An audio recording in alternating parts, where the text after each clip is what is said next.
Today we're delving into the intriguing world of the web series Criminal Record. In the first episode, we meet Hegarty as a chauffeur as he drives a couple to their desired location. The couple is surprised after learning that their driver is a police officer. Police detective. Oh, God, are we under arrest? Not tonight. Well, that's relief. Retired?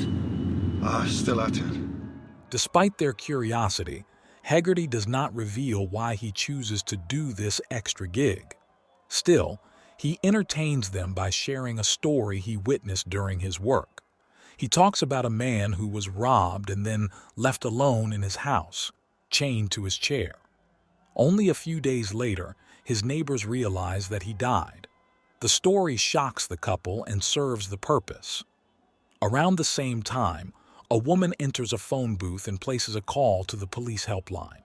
Police phone operator Jasmine Peters, Chizzy Akudolu, receives the call and hears about her concern. The woman in the phone booth seems concerned about a threat to her life from her abusive partner. Jasmine tries to learn who and where she is. However, the woman does not share any personal details. Instead, she mentions that her partner threatened to murder her the same way he did his ex years ago. She notes that another person was prosecuted for that murder before abruptly leaving the conversation. Later, Jasmine informs June about the call. June intercepts the location and watches the footage. She also learns the allegations the woman made in connection to an old case. So, she goes up to DCI Roy Chambers, Ian Bonar, to speak about it. Roy tries to throw the matter under the rug. Regardless, since the woman spoke about a possible threat on call, they cannot just ignore her. Ian offers a solution that won't cost them much effort. But unlike him, June's conscience does not let her put it to rest. So, she finds a way to dig deeper. She checks through the men who went to White Cross Prison for similar charges and finds details on Errol Mathis, Tom Mauchi. June goes to the DCI Hegarty's office to discuss the matter with him. Before telling her anything, he closes the door, probably to make sure no one hears what they discuss. He hears the details about the caller but tries to dismiss the woman as just someone upset at her partner. Hegarty suggests the caller is only trying to rope her partner into this case and shares the details about the murder that are easily available in the public domain. Besides, he just casually calls Errol a poor person's OJ, meaning a black man assaulting his white partner. Either Hegarty does not understand the seriousness of his racist connotations or just chooses to ignore them. It irritates June.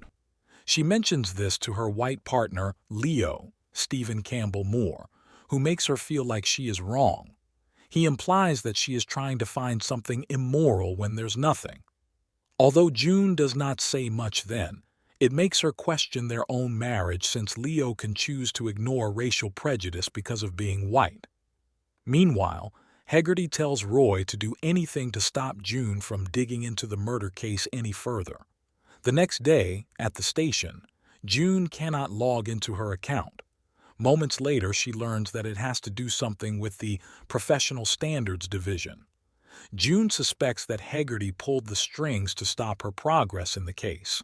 Still, she goes to meet Sonia Singh, Aushakala, who worked on Errol's case after his mother, Doris, Kathy Tyson, reached out to her. Through her, June learned some crucial details about the final verdict. The bite marks on the victim's body do not match Errol's sample. Still, Errol testified, saying he murdered Adelaide. This discussion makes June believe strongly in a racially prejudiced motive behind the conviction. During her covert investigation, she learns that Errol's son, Patrick, testified to have heard sounds behind a door, which solidified the case against Errol. After the verdict, Patrick grew distant from his father. In the present, Jasmine receives another call from a distressed woman who mentions that her name is Maria. She firmly believes that Maria is the one who called her before. So, she informs June and patches the call to her. June realizes that there's a threat to Maria's life and rushes to save her.